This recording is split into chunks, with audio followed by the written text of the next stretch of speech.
এরপরে প্রশ্ন, মোবাইলে কোরআন পড়লে ওযু করতে হবে কিনা? মোবাইলে কোরআন তেলাওয়াত করার জন্য ওযু লাগবে কিনা?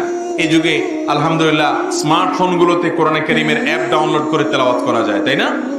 তো সেগুলোতে ওযু লাগবে কিনা, এটার উত্তর হলো যে মোবাইলে স্ক্রিন টাচ, আপনার যে মোবাইল, হ্যাঁ, এই স্মার্টফোনগুলো, এগুলোতে ওযু ছাড়াও যদি কোরআন তেলাওয়াত করেন তাতে গুনাহ হবে না।